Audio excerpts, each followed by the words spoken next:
Again hello दोस्तों, एक बार मैं फिर स्वागत करता हूं आप सभी का मेरे यूट्यूब चैनल टेकशाला में। और पिछले लेक्चर में जो टॉपिक्स हमने सेकंड लॉ ऑफ थर्मोडायनेमिक्स से रिलेटेड कवर किए थे वो थे सेकंड लॉ ऑफ थर्मोडायनेमिक्स हमें क्यों ज़रूरत पड़ी, इसका क्यों इसकी हमें डेली लाइफ में ज़रूरत पड़ी, सिर्फ फर्स्ट लॉ ऑफ थर्मोडायनेमिक्स से हम अपनी ज़रूरतें क्यों नहीं पूरी कर सकते थे। सेकेंड हमने पढ़ा कि हीट इंजन क्या होता है जो कि एक थर्मोडायनेमिक मशीन है। थर्ड हमने पढ़ा था हीट इंजन से रिलेटेड केविन प्लैंक स्टेटमेंट जो कि सेकंड लॉ ऑफ थर्मोडायनेमिक्स का ही एक स्टेटमेंट है। यही था, और इसके अलावा हमने केविन प्लैंक स्टेटमेंट का फिजिकल सिग्निफिकेंस भी पढ़ा था कि डेली लाइफ में हमें उसकी क्या ज़रूरत पड़ती है। आज जो हम टॉपिक्स कवर करेंगे वो रेफ्रिजरेटर और हीट पंप होगा, क्लॉजियस स्टेटमेंट होगा, पीपीएम सेकंड काइंड जो कि मैं पहले भी आपको पढ़ा चुका हूँ इससे पिछले लेक्चर में भी केविन प्लैंक स्टेटमेंट से रिलेटेड, और इसके अलावा equivalence of Kelvin Planck statement and Clausius statement पढ़ेंगे। तो बिना देरी किए दोस्तों शुरू करते हैं हमारा आज का lecture second law of thermodynamics पर। पिछले लेक्चर में हमने हीट पंप, हीट इंजन जो कि एक थर्मोडायनेमिक मशीन थी उसके बारे में पढ़ा था। आज हम शुरुआत करेंगे रेफ्रिजरेटर से। It is also an thermodynamic machine, ये भी एक थर्मोडायनेमिक मशीन है। और ये एक रेफ्रिजरेटर और हीट पंप में डिफरेंस समझना बहुत ज़रूरी होता है क्योंकि इन दोनों का ही जो बेसिक डायग्राम होता है बहुत सेम होता है और बहुत कंफ्यूजिंग होता है। तो इसे प्लीज़ ध्यान से सुनिएगा। जो मेरा एक रेफ्रिजरेटर होता है उसमें कंप्रेसर पर एक वर्क डब्ल्यू किया जाता है और इस वर्क डन डब्ल्यू की वजह से ये एक low temperature energy reservoir T2 से हीट एक्सट्रैक्ट करता है Q2 और टोटल Q1 हीट को ये पास कर देता है एक हाई टेम्परेचर रिजर्वायर T1 को। सिंपल सा काम है, लेकिन ध्यान रखने वाली बात ये है कि यहां पर जो मेरा मेन फोकस होता है वो T2 मतलब लो टेम्परेचर रिजर्वायर को और cool down, low temperature reservoir को कूल, कितना कूल हम इसे रख सकते हैं, हमारा जो मेन फोकस होता है इसे कूल करने पर होता है। ये कितना भी हॉट हो जाए इससे हमें कोई फर्क नहीं पड़ता, लेकिन मेरा ये कूल रहना चाहिए। यही एक बेसिक्स रेफ्रिजरेटर होता है। तो एक रेफ्रिजरेटर क्या करता है, एक रेफ्रिजरेटर एक सिंपल थर्मोडायनेमिक मशीन है जिस पर अगर हम डब्ल्यू वर्क डन करते हैं तो वो एक हीट Q2 एक्सट्रैक्ट करता है एक लो टेम्परेचर रिजर्वायर T2 से और एक हाई हीट Q1 पास कर देता है एक हाई टेम्परेचर रिजर्वायर T1 को। सिंपल सी एक थर्मोडायनेमिक मशीन होती है। लेकिन बेसिकली जो बेसिक डिफरेंस है हीट इंजन और थर्मोडायनेमिक में वो है कि जो हीट इंजन था वो एक वर्क प्रोड्यूसिंग डिवाइस था और ये जो है ये एक वर्क कंज्यूमिंग डिवाइस है। It is not a work producing device, it is work consuming device. Heat engine की हम परफॉर्मेंस को एफिशिएंसी से रिप्रेजेंट करते थे, लेकिन रेफ्रिजरेटर की जो परफॉर्मेंस है वो हम कॉफिशिएंट ऑफ परफॉर्मेंस से रिप्रेजेंट करते हैं। कॉफिशिएंट ऑफ परफॉर्मेंस क्या होता है? It is defined as the ratio of desired effect to work input.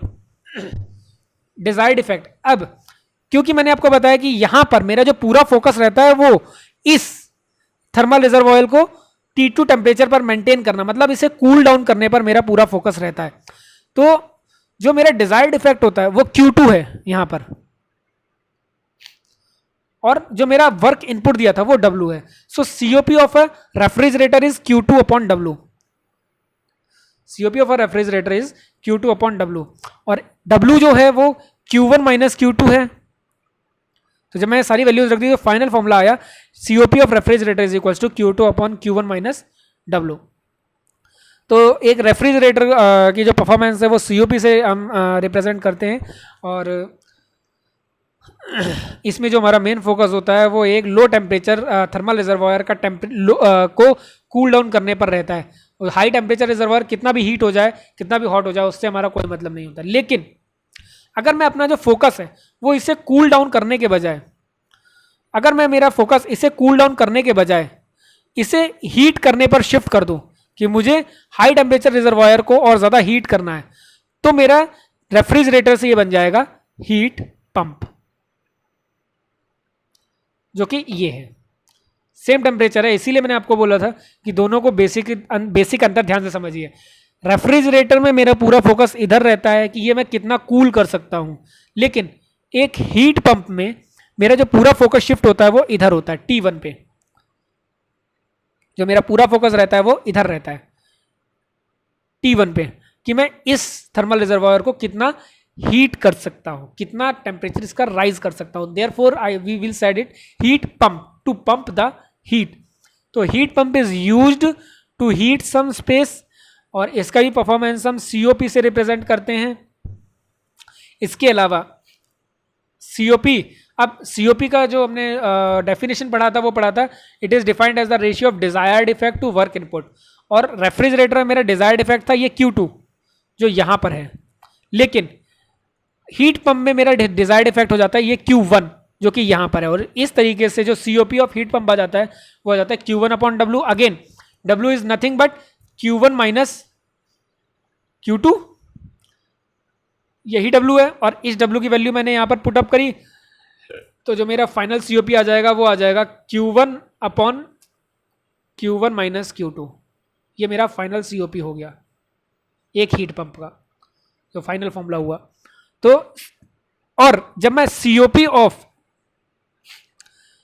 Of heat pump और रेफ्रिजरेटर को कंपेयर करूंगा तो मैं पाऊंगा कि COP of heat pump is 1 plus COP of refrigerator, मतलब हीट पंप का कॉफिशिएंट ऑफ परफॉर्मेंस मेरे रेफ्रिजरेटर के कॉफिशिएंट ऑफ परफॉर्मेंस से हमेशा एक ज्यादा होगा, ठीक है। सो हीट इंजन जो मेरा है वो ज्यादा परफॉर्मेंस देगा एज कंपेयर टू मेरे रेफ्रिजरेटर। अब एक बेसिक क्वेश्चन जनरेट दिमाग में होता है, एक बेसिक क्वेश्चन मैंने यहाँ पर दिया हुआ, दिमाग में जनरेट नहीं होगा, कि अगर मुझे किसी रूम को हीट अप करना है तो मैं उसे कैसे हीट करूंगा। यहाँ पर दो तरीके मैंने दिए हुए हैं।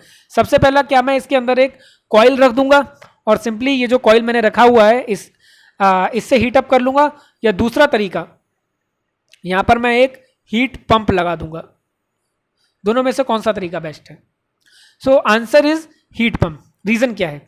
मान लेते हैं यहां पर 1000 वॉट का कॉइल लगाया हुआ है मैंने, तो यहां पर मैं एक वर्क डन जो कर रहा हूं, इलेक्ट्रिकल वर्क डन कर रहा हूं 1000 वॉट की फॉर्म में, और ये 1000 वॉट का जो इलेक्ट्रिकल वर्क डन है ये हीट जनरेट कर रहा है, क्योंकि मान लेते हैं एडियाबैटिक प्रोसेस है, कोई लॉस नहीं हो रहा है, तो ये पूरा work done high grade energy को हम लो ग्रेड एनर्जी में कंप्लीटली कन्वर्ट कर सकते हैं। मेरे पिछले लेक्चर में हमने पढ़ा है। तो इस 1000 वॉट के जो इलेक्ट्रिकल वर्क डन मैंने किया उससे मैंने एक हीट जनरेट किया 1000 वॉट का Q, तो इसका टेम्परेचर राइज किया मैंने 1000 वॉट जो टेम्परेचर राइज किया, मान लिया इसका टेम्परेचर राइज हो गया T2, तो 1000 वॉट हीट से मैंने इसका टेम्परेचर राइज कर दिया। बट नाउ यहां पर एक हीट पंप था, इस हीट पंप पे मैंने W वर्क किया इसके कंप्रेसर पे, और यहां पर ध्यान से देखिए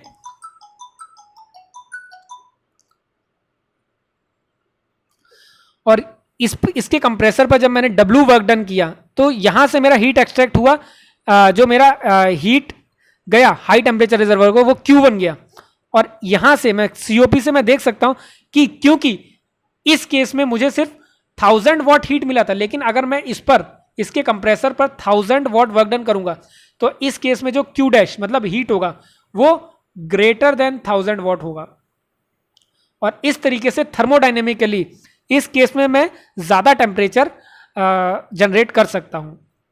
तो इस क्वेश्चन में अगर मुझे किसी रूम को हीट करना है तो मैं उसे हीट पंप से हीट करूंगा, क्योंकि हीट पंप की हेल्प से मैं जो टेम्परेचर है जो T2 डैश था वो ज्यादा अचीव कर सकता हूं as compare to directly heater से यूज करने से। डायरेक्ट हीटिंग के कंपैरिजन में हीट पंप ज्यादा हीट जनरेट करता है, ज्यादा हीट पंप कर देता है, तो इसमें मुझे कुछ थर्मोडायनेमिक एडवांटेज मिलेगा। तो थर्मोडायनेमिकली एफिशिएंट प्रोसेस है हीट पंप का यूज करना। अब मैं बात करता हूं इस फॉर्मूले के फिजिकल मीनिंग की। इसका फिजिकल मीनिंग क्या है? मान लेते हैं ये कोई मेरा रूम है और ये एक दूसरा रूम है, और इन दोनों रूम्स में ये एक थर्मोडायनेमिक मशीन है मेरी, AC है ये मेरा,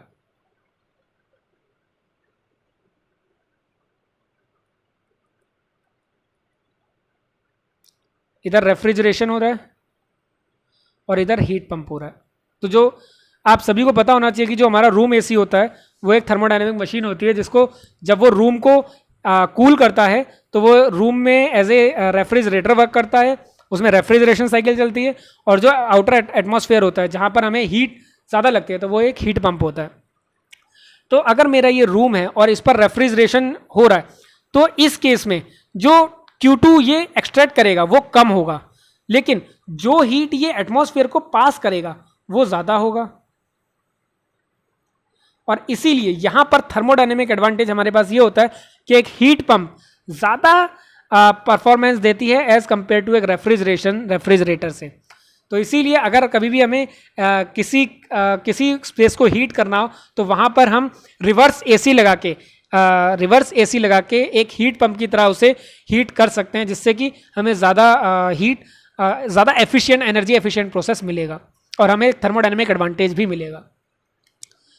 तो हीट पंप और रेफ्रिजरेटर को समझने के बाद सेकेंड लॉ ऑफ थर्मोडायनेमिक्स का दूसरा जो स्टेटमेंट है, क्लॉजियस-क्लैम्पटन स्टेटमेंट, अब हम इस पर आते हैं।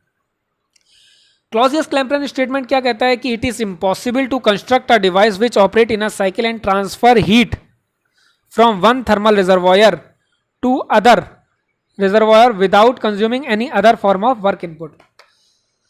कि मान लेते हैं मेरी ये कोई रेफ्रिजरेटर साइकिल है या हीट पंप साइकिल जो भी है, इस पर हमने रेफ्रिजरेटर वर्क WR किया और हमने पढ़ा था कि इसने लो टेम्परेचर रिजर्वॉयर से Q1 हीट एक्सट्रैक्ट किया और टोटल Q2 हीट इसने पास कर दिया हाई टेम्परेचर रिजर्वॉयर को।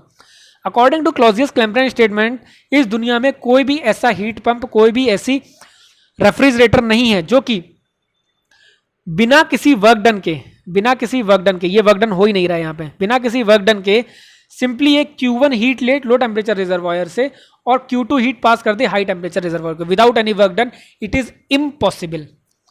क्लॉजियस-क्लैम्पटन स्टेटमेंट कहता है कि बिना वर्क डन के ये हीट ट्रांसफर हो ही नहीं सकता है, ऐसा कोई प्रोसेस पॉसिबल है ही नहीं। हमारा जो सेकंड लॉ ऑफ थर्मोडायनेमिक्स का सेकंड स्टेटमेंट है वो ये सिंपली ये कहता है कि इस दुनिया में कोई भी ऐसा रेफ्रिजरेटर, कोई भी ऐसा हीट पंप नहीं है जिसपे बिना वर्क डन के हम हीट ट्रांसफर कर सके एक थर्मल रिजर्वॉयर से दूसरे थर्मल रिजर्वॉयर में। अगर मुझे हीट ट्रांसफर करना एक थर्मल रिजर्वॉयर से दूसरे थर्मल रिजर्वॉयर में, तो वहां पर मुझे W वर्क डन करना ही पड़ेगा। और अगेन ये PMM ऑफ सेकेंड काइंड हो गया, अगेन ये PMM ऑफ सेकेंड काइंड हो गया कि मैं बिना वर्क डन के हीट ट्रांसफर कर रहा हूं जो कि इम्पॉसिबल है, मुझे वर्क डन तो करना ही पड़ेगा। इसके बाद हम बात करते हैं equivalence of Kelvin Planck statement and Clausius statement. तो equivalence of Kelvin Planck statement और क्लॉजियस स्टेटमेंट हम पढ़ते हैं। मतलब क्या है कि केविन प्लैंक स्टेटमेंट और क्लॉजियस स्टेटमेंट दोनों ही पैरेलल स्टेटमेंट हैं, दोनों ही एक दूसरे से रिलेटेड स्टेटमेंट है, इन्हें अलग अलग बिल्कुल ना समझा जाए। इसे समझने के लिए हम पहले केस में मानते हैं कि जो मेरा हीट पंप वाला स्टेटमेंट था वो गलत था, मतलब क्लॉजियस स्टेटमेंट गलत है। और अगर हम प्रूव करने की कोशिश करेंगे कि अगर मेरा ये स्टेटमेंट गलत है तो क्या ये स्टेटमेंट भी गलत होगा, तो हमने यहाँ पर एक हीट पंप साइकिल ली हुई है और उसके जस्ट पैरेलली एक हीट इंजन भी चल रहा है।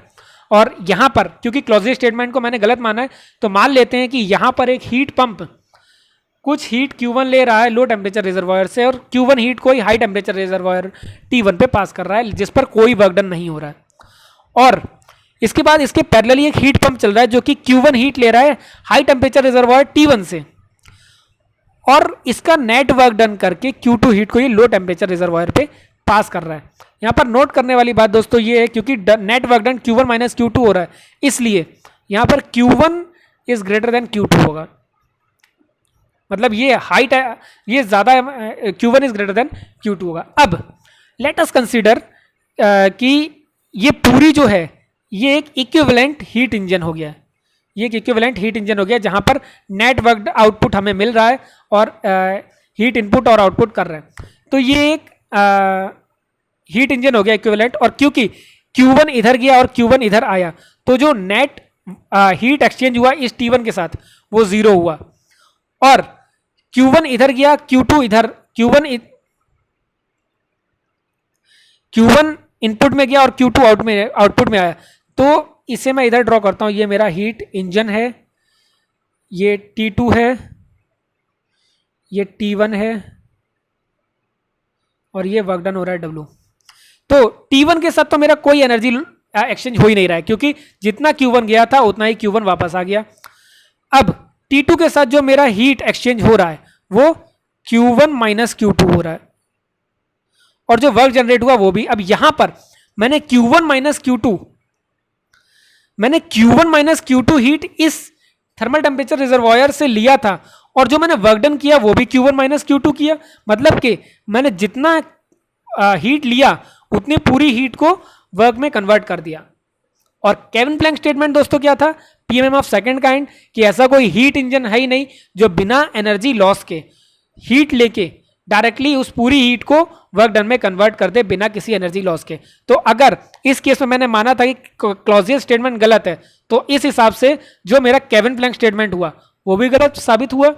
और इस तरीके से मैंने प्रूव किया कि जो मेरा इस मशीन पे केविन प्लैंक स्टेटमेंट अप्लाई नहीं हो रहा, क्योंकि इस दुनिया में कोई भी ऐसा हीट इंजन है ही नहीं जिसमें हमने क्यू हीट लिया और उस पूरे क्यू हीट को बिना किसी हीट लॉस के डायरेक्टली कंप्लीटली वर्क में कन्वर्ट कर दिया। और यहाँ पर ऐसा ही हो रहा है, मैंने Q1 माइनस Q2 हीट लिया था इस लो टेम्परेचर रिजर्वायर से, और जो वर्क डन हुआ वो भी Q1 माइनस Q2 हुआ, मतलब पूरा हीट को मैंने वर्क में कन्वर्ट कर दिया, विच इज इम्पॉसिबल। तो इस तरीके से अगर जो मेरा क्लॉजियस स्टेटमेंट है वो भी सही होगा और केविन प्लैंक स्टेटमेंट भी सही होगा। इसे एक बार और फिर प्रूव करते हैं। पिछले स्टेटमेंट में हमने इस स्टेटमेंट को गलत माना था और इससे प्रूव हुआ था कि अगर ये गलत होगा तो ये भी गलत हो जाएगा। इस बार हम मानते हैं कि मेरा केविन प्लैंक स्टेटमेंट गलत है, क्या क्लॉजियस गलत होगा? यहाँ पर मैंने एक और मशीन शो करी हुई है। यहाँ पर मेरा, क्योंकि केविन प्लैंक स्टेटमेंट मैंने गलत माना हुआ है, तो केविन प्लैंक स्टेटमेंट क्या कहता है कि कोई एनर्जी लॉस नहीं होगा एनवायरनमेंट में, जितना भी हीट Q1 ले रहा है वो पूरे हीट को कन्वर्ट कर देगा वर्क डन में। सिंपल। तो मेरा जो हीट इंजन है वो 100% एफिशिएंसी के साथ Q1 हीट लेके W वर्क डन कर रहा है, विच इज इक्वल्स टू Q1। ठीक है, और कोई हीट लॉस नहीं कर रहा है। लेकिन साथ में मेरा एक हीट पंप लगा हुआ है जो कि Q2 हीट एक्सट्रैक्ट कर रहा है लो टेम्परेचर रिजर्वायर से, और total Q1 plus Q2 heat को पास कर रहा है हाई टेम्परेचर रिजर्वायर पे। अब अगेन इस पूरी मशीन का भी एक इक्विवेलेंट डायग्राम बना लेते हैं। ये पूरी जो मशीन है ये एक इक्विवेलेंट हीट पंप मशीन है, which can be represented as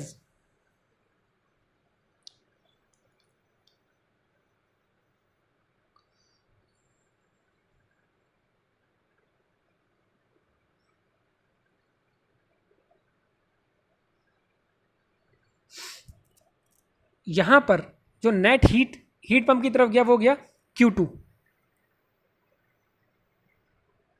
और इधर से Q1 हीट लिया और इधर से Q1 हीट आया। एंड अगेन इस केस में भी जो मेरा Q1 है वो इज ग्रेटर देन Q2 है, तो जो मेरा इधर से हीट एक्सचेंज हुआ,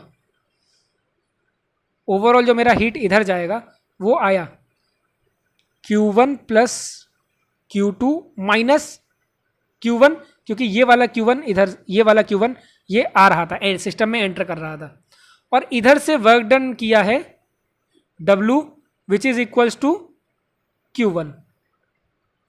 ठीक है, it is equals to Q1। अब यहां से अगेन जरा ध्यान से देखिए, जब मेरा ये वाला टर्म, जब मेरा Q1 टर्म यहां से हट गया तो इसने Q2 heat T2 temperature thermal reservoir से लिया और Q2 हीट को ही इसने पास कर दिया हाई टेम्परेचर रिजर्वायर T1 को, और इस तरह, और वर्क डन जो किया इसने Q1 किया। तो अगेन केविन प्लैंक स्टेटमेंट जो मेरा क्लॉजियस स्टेटमेंट था वो कह रहा था कि इस दुनिया में कोई भी ऐसा हीट पंप नहीं है जो कि बिना वर्क डन किए डायरेक्टली हीट लॉस कर दे। वर्क डन करना ही पड़ेगा, और यहां पर कोई वर्क डन नहीं हो रहा था। तो इसलिए अगर मेरा Clausius statement, Kevin Planck statement गलत होगा तो क्लॉजियस स्टेटमेंट भी गलत होगा। और इस तरीके से केविन प्लैंक स्टेटमेंट और क्लॉजियस स्टेटमेंट दोनों एक दूसरे के पैरेलल स्टेटमेंट हैं। एक गलत होगा तो दूसरा गलत होगा, एक सही होगा तो दूसरा भी सही होगा। Second, equivalence of both,